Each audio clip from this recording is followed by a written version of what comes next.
Hi, everyone. Thank you so much for joining us today for our virtual career cafe. We are talking today with Alex Kelley, Chief Flight Instructor, and Phil Solomon, owner of Heart of Virginia Aviation, about careers in aviation. So I'm going to hand this over to Alex Kelley first to introduce himself. Hi, everyone. I'm Alex Kelley. I grew up in Henrico County and grew up in the Richmond area. And then after high school, I went to James Madison University, where I got a history degree. And about halfway through my college career, I did an introductory flight at Heart of Virginia Aviation. And that is when I decided that an airline career was something that I was going to shoot for. So after high school, I did an accelerated pilot training course where I was able to go from never being in an airplane before, a small airplane before, to flight instructor in 7 months. So after that, which was 2015 when I became a flight instructor, I moved to Harrisonburg, Virginia, where I started flight instructing. And eventually my instructor career took me back to Hanover County, Virginia, where I am now the chief instructor.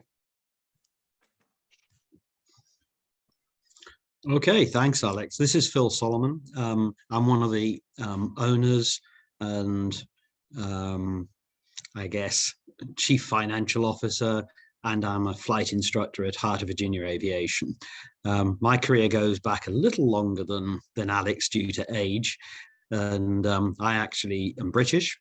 I originally wanted to be an airline pilot as well. That didn't quite happen because I was only 5'3", and in the UK at the time you had to be 5'4" to become an airline pilot. So my plans changed a little bit, and so I ended up spending a year overseas in France learning French and so on, and then disappeared off and found that I could stay in France for another couple of years by doing a degree in business administration. So that got me into business, and I did 2 years in France, 2 years in the UK, and left that degree course, finished that, and then went on to become an accountant, which I've been sort of doing ever since, both in the UK, France, America, part-time also in Germany. I've been in aviation full-time since 2002 when I started leasing aircraft out to flight schools, and I gave up my day job in 2005 and joined Heart of Virginia Aviation full-time from then on. So I guess I've had a varied career, and I guess what you might draw from it is where you start off and where you think you're going is often radically different from where you end up. So I guess I've had 3 or 4 different careers, including managing production facilities, information technology, computers, whatever, over the time.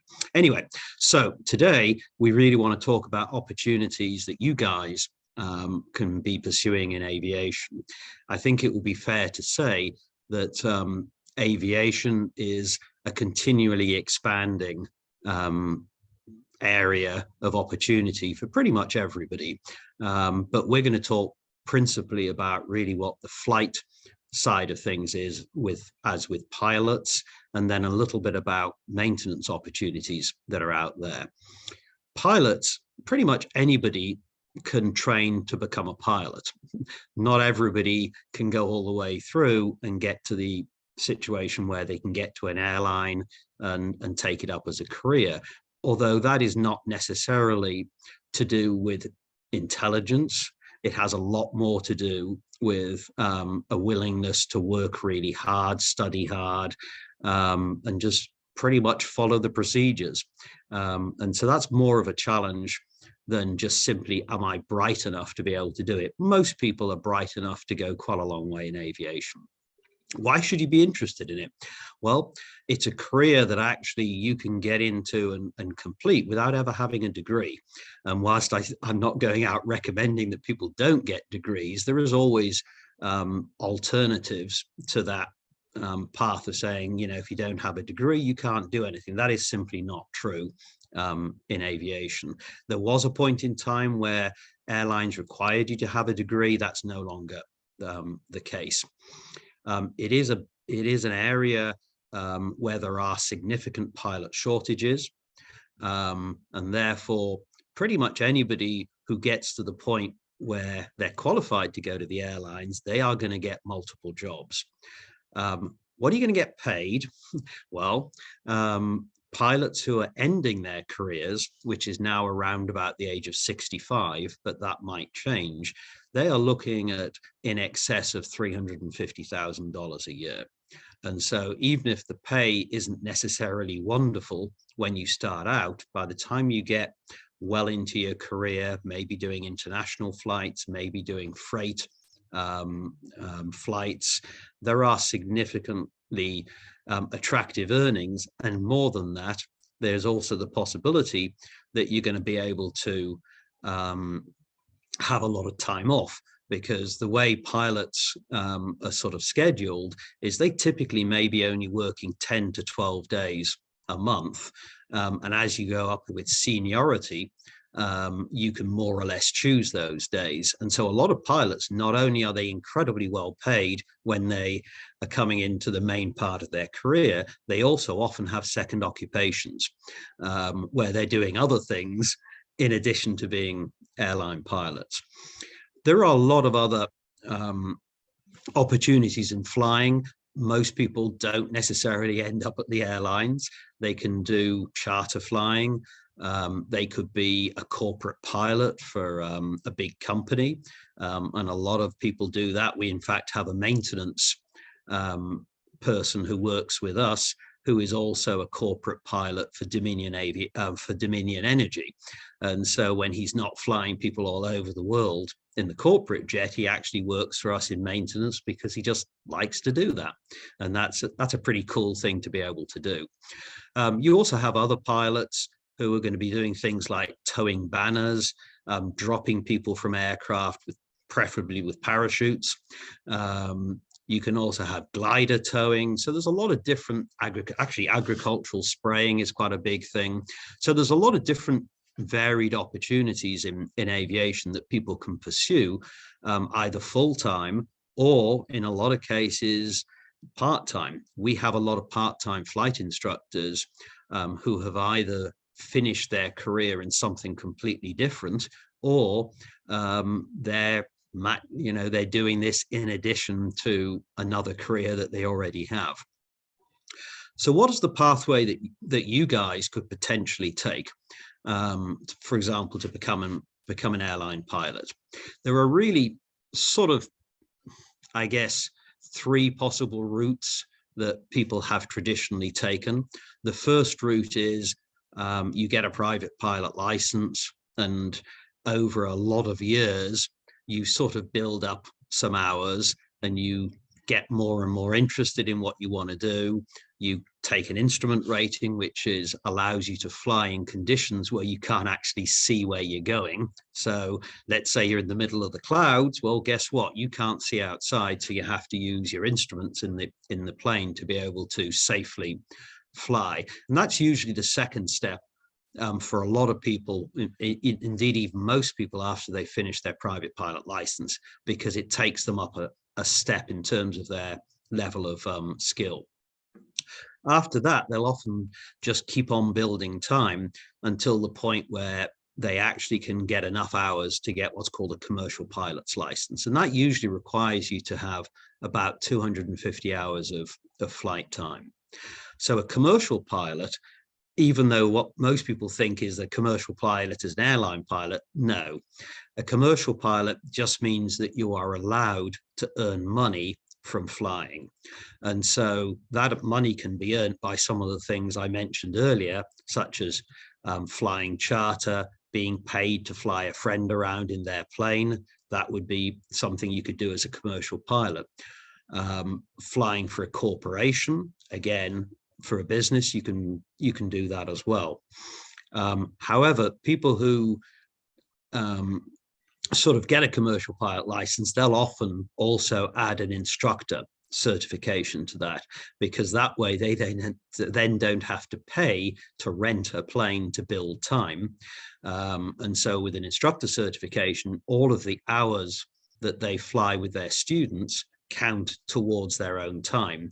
And so gradually over a lot of years, they can build up the 1,500 hours of time necessary to get to the airlines.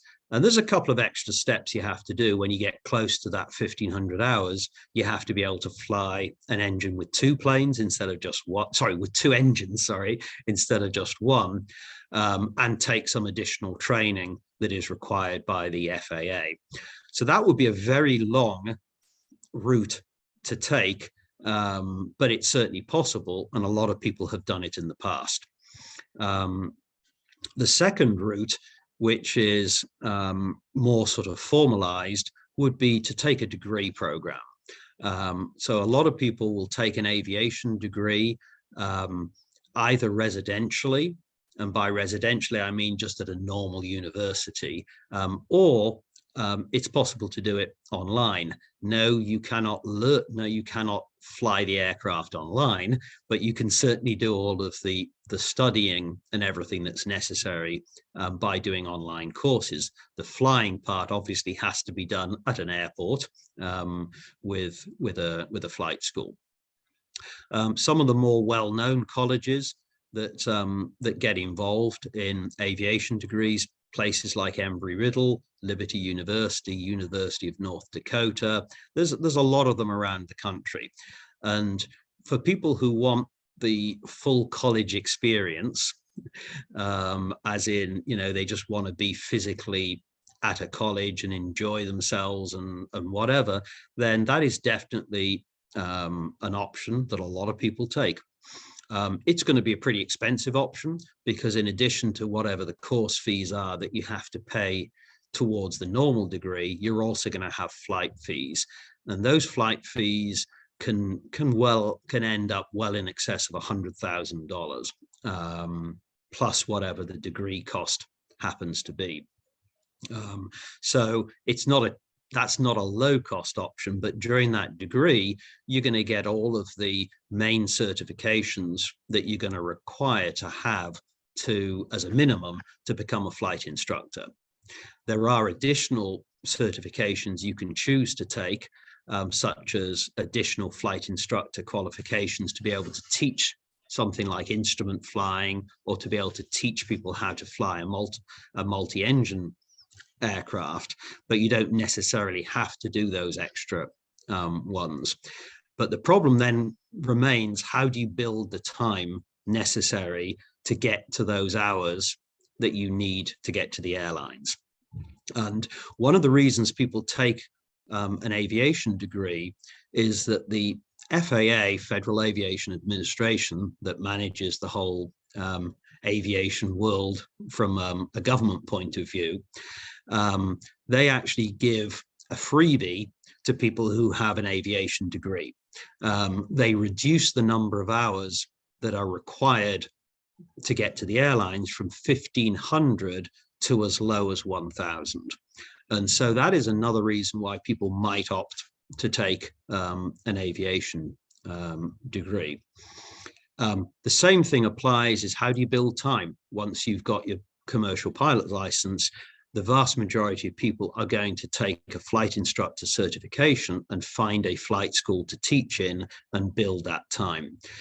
Typically, to build that amount of time, once you have your commercial pilot license and flight instructor certification, is going to be minimum of a year, but more likely 18 months, maybe even as much as 2 years, depending on how busy the flight school is.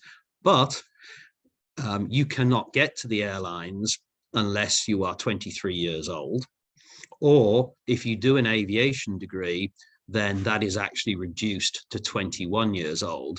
And so for people who are leaving school and going direct into aviation, who are sure they want to get to the airlines, then there is an additional reason for them to take a 4-year degree.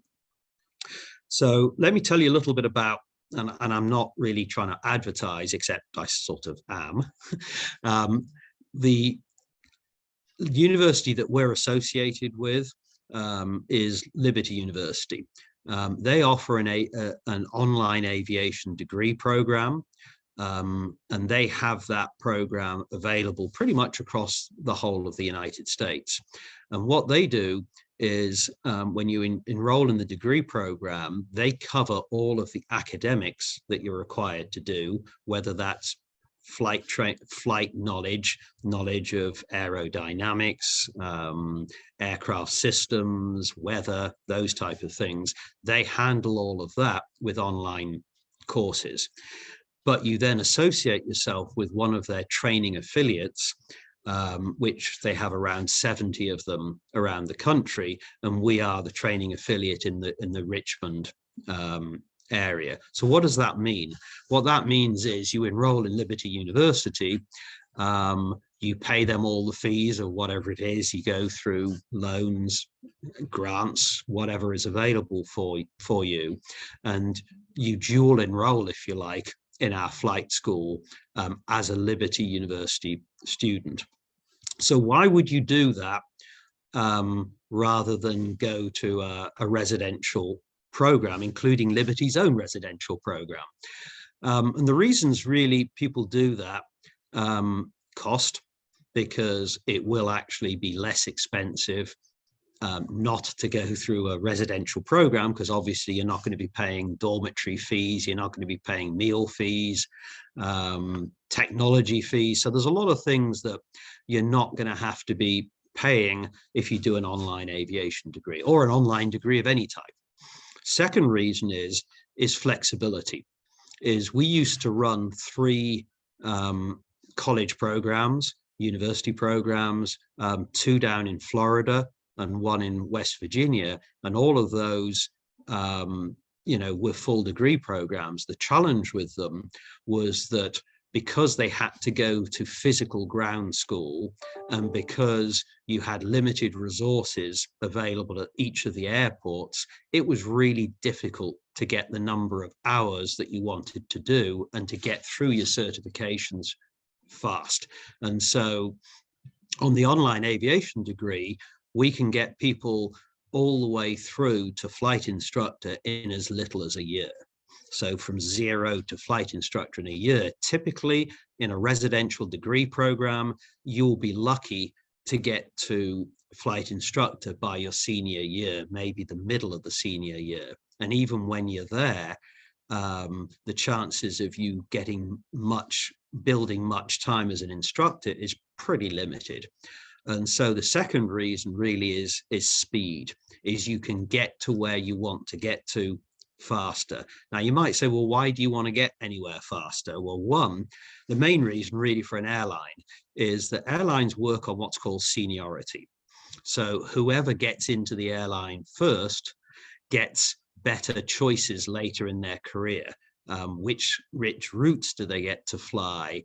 When do they get to choose when they work, and that type of stuff. So seniority is a big thing, and you get a seniority number when you join an airline. So the sooner you can join it, the better and faster your career is going to take off.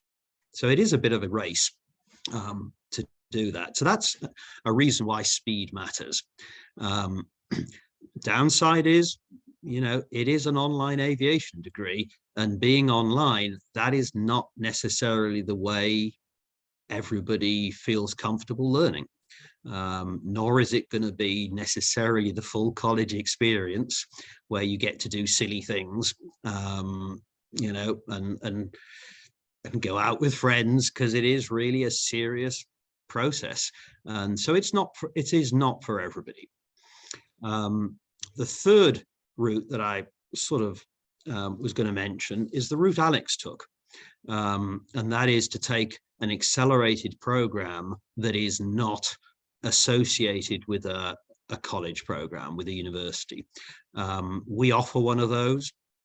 And what happens with that particular course is we associate ourselves with a couple of financial providers, mainly one, and they will provide the funding for an accelerated program. So when I said that to get to flight instructor at a college program, residential, might take you 3.5 years, I said going through Liberty online could take you as little as a year. What Alex did, he got himself there in around 7 months. And that's how an accelerated program, where you're not restricted by the rules of the university, because the university restricts you to the number of flight courses you can take over what specific period of time. And so by having those restrictions removed, and not have to do a degree, then you can get through that training and start earning good money much, much faster. And so we do have a number of students who directly do that with us. The results are pretty good. There is a fourth route, which I'll mention, which is military. Military, whether it's naval airmen, whatever. Realistically speaking, most people are not going to qualify for that. Maybe they don't even want to do that. And so, yes, it is absolutely an option, Coast Guard, military, whatever. But it's going to be a tiny, tiny, tiny proportion of people. So how do you fund all of this? Go through a college program, then, you know, if it's an acknowledged college, you're going to have access to a lot of loans. That's a good thing. If you go through us direct, then the number of loan providers are probably less, and it's certainly possible that the interest rates are going to be a bit higher because they're not required to do things. They're not federally backed loans like they would be through college. But nevertheless, if they help you get somewhere faster than you otherwise could, then they're certainly worth considering. And there is obviously no guarantee that just because you apply for a loan that you're going to get it, although it would be nice, but there's no guarantee. So there's also a lot of scholarships out there. Quite significant amounts of money. There's certainly specific scholarships also relating to minority female candidates as well. So we have a document that lists out a lot of the scholarships that are available to people who want to apply.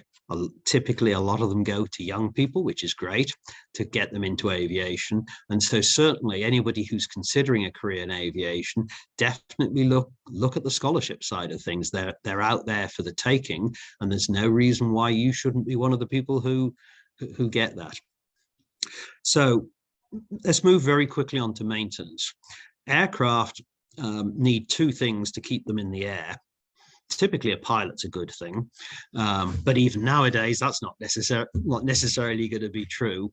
They obviously need to be maintained because you don't want to find that you have a problem with your engine when you're in the air. You much prefer to find that when you're on the ground, and the best way to do that is preventive maintenance. And preventive maintenance really means that you have a regular maintenance program that just makes sure that you're pre-checking everything before you take the plane off, and then every specified number of hours, it's 100 hours of flight time, you have to go through a formal maintenance check, which literally takes significant parts of the plane apart so you can inspect it, check cables, make sure the brakes are working, the engine's good, and so on.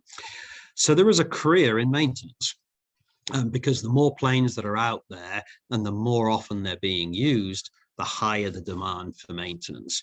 So people who get what's called an A&P, which is an airframe and power plant certification, they're going to earn pretty good money. They're not going to earn $350,000 a year, but it is a good career for people who have an interest in, repairing things, building things, who have that type of attraction, but don't necessarily want to go up in the air, but they believe it could be cool to be maintaining and repairing planes, which it is.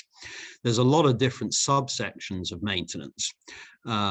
Maintenance for an airline, it sounds really sexy, but to be honest, probably maintenance for an airline is one of the most boring things you could ever possibly do, because all you're really doing is sliding boxes in and out of an aircraft. If the box doesn't work, you slide it out and put another one in. So it's not, even though it will be well paid, it's not necessarily a really fulfilling career, which is why we get a lot of people who have trained as mechanics who come to us because the variety of work that they get to do in a small business and meeting up with their customers, the students, the flight instructors and whatever, it just makes it more interesting on a daily basis, way more fun, and you're going to have more responsibility. The routes to get to become a mechanic, I'm not the best person to describe those, but fundamentally there's a couple of different routes there. One, you can go through a college program. So for example, I know that the Blue Ridge College of Aviation out of Shenandoah, Liberty University, there's a place down in Hampton Roads, I believe, Newport News. A number of them have A&P classes that you can do. Typically, I believe it's a year. Is that right, Alex? Yeah, to go through the academic side of things. And then once you get your A&P, which is airframe and power plant certifications, you build up experience through actual work. And then once you've done that, you're going to have increasing responsibility. Typical pay, it's going to be $20 to $25 an hour, perhaps more, as you advance through your certifications. And as you build experience, you can expect to get paid more. A subsection of which I think is going to be an even faster growing part of the aviation world is to do with electronics, what we call avionics. Avionics is all of the dials and gauges, radios, GPSs, radar, all sorts of wonderful devices that sit in the front of the cockpit and sort of flash different colors. That's avionics. Those avionics need to be maintained, and in a lot of cases they need to be installed, because you've got planes that are out there that are averaging 45 to 50 years old, but they're still worth, in a lot of cases, hundreds of thousands of dollars. And so people are not going to throw them away. And so planes that are sort of older need to be upgraded. And so one of the biggest areas of opportunity for people who are mechanics is going to be upgrading aircraft. And a typical upgrade for an aircraft would be, for example, replacing the interior, because that can get worn pretty fast. It can be painting the plane, and we actually have our own paint shop down in Winter Haven, Florida, so we do a lot of painting of aircraft. Engines, although that's part of a standard program, is every certain number of hours you typically will change out and overhaul the engine in the plane. But then the biggest one really is avionics, all of those knobs, dials, gauges, etc. That is one of the fastest growing parts of what's called a refurbishment of an aircraft. You're taking old equipment out, sometimes 40, 50 years old, and replacing it with bright new shiny stuff that's been developed over the last few years. And there is a huge demand for avionics technicians. What would qualify you to be an avionics technician? There are some courses out there, but if you have an interest in electronics, in that basically in electronics, in sort of gadgets, but you're not necessarily that excited about the mechanical side of maintenance, then there's definitely great careers are available as avionics technicians. They're highly in demand, and quite frankly, they're going to end up ultimately getting paid more than the people who are the standard maintenance mechanics. A lot of the work is sort of like investigative, because every plane is slightly different, and every installation is slightly different, because you may be trying to install high-end new equipment in a plane and integrate it with a load of old equipment. And so you have to find out, well, how is everybody going to play well together? because it's a bit like school. You want everybody to play well together. Avionics is no different. And so that can be a challenge sometimes, because you're combining a new GPS with an old autopilot. The autopilot is what can fly the plane, you know, instead of you. So you can look at it and it'll fly it for you. Airlines obviously use it a lot. Or it might be a brand new installation. So you may be pulling the wires and the equipment out of a 50-year-old aircraft, putting all of this, designing how everything fits together, cutting a new panel, designing, you know, what the panel is going to look like, putting it all in there, and then you have to make it sing. And you might have to look at 5, 6, 7 different manuals to work out exactly how everything has to be configured to make it work in the way it's supposed to. So if you like challenges and you like sort of problem shooting and troubleshooting and so on, it can definitely be a fun career. On the other hand, you could be lying upside down underneath a panel in a small aircraft, looking upwards with a flashlight, trying to work out which wire wasn't connected correctly. And if sort of looking your best all the time is a big thing with you, you might not want to do that.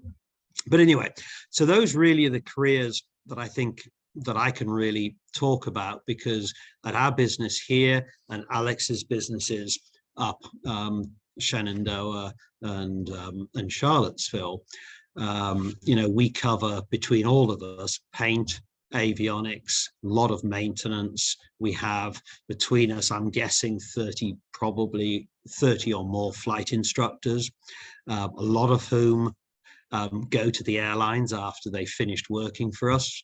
And so we get a lot of excitement about the fact that the people that we work with and train go on to incredible careers. And as a flight instructor, there's nothing more rewarding, and you guys would probably know that as the teachers, is that we get to do a one-on-one teaching with a student who typically is very, very motivated, and we can get them from 0 to being a private pilot in maybe 3 or 4 weeks. And so the level of satisfaction from being able to do that as a teacher is just incredible. And so, you know, we're in the dream fulfillment business.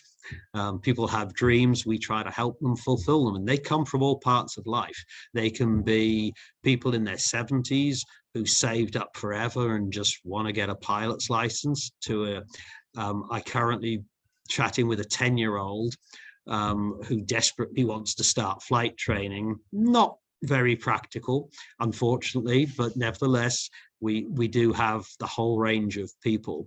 I have a 39-year-old lady who's got 2 children. She's about to start accelerated flight training with us to get to the airlines. It's always been her dream. She's brought up her kids and they're supportive of her changing career. And so there really is no profile that says, if you do not meet this profile, then you cannot do this work.